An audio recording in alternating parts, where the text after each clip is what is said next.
ನಾನು ಈ ಸಂದರ್ಭದಲ್ಲಿ ಯಾವುದೇ ರಾಜಕೀಯ ವಿಷಯಗಳನ್ನು ಮಾತಾಡಕ್ಕೆ ಬಯಸೋದಿಲ್ಲ. ಇವತ್ತಿನಿಂದ ದತ್ತಮಾಲಾಧಾರಣೆ, 12ನೇ ತಾರೀಕು ಅನಸೂಯ ದೇವಿ ಜಯಂತಿ, 13ನೇ ತಾರೀಕು ಶೋಭಾಯಾತ್ರೆ, 14ನೇ ತಾರೀಕು ದತ್ತ ಜಯಂತಿ.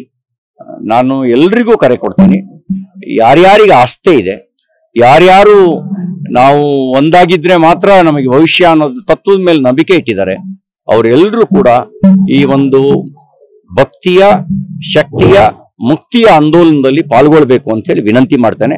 ಇದನ್ನೇ ಕರೆ ಅಂತ ಭಾವಿಸಿ ಬರಬೇಕು ಅಂತ ಹೇಳಿ ವಿನಂತಿ ಮಾಡ್ತೇನೆ.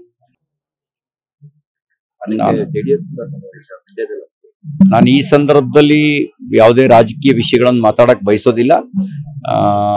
ಇವತ್ತಿನಿಂದ ದತ್ತಮಾಲಾಧಾರಣೆ, 12ನೇ ತಾರೀಕು ಅನಸೂಯ ದೇವಿ ಜಯಂತಿ, 13ನೇ ತಾರೀಕು ಶೋಭಾಯಾತ್ರೆ, 14ನೇ ತಾರೀಕು ದತ್ತ ಜಯಂತಿ.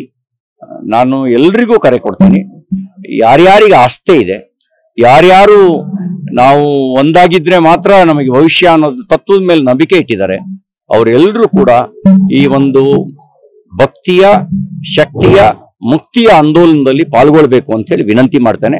ಇದನ್ನೇ ಕರೆ ಅಂತ ಭಾವಿಸಿ ಬರಬೇಕು ಅಂತ ಹೇಳಿ ವಿನಂತಿ ಮಾಡ್ತೇನೆ.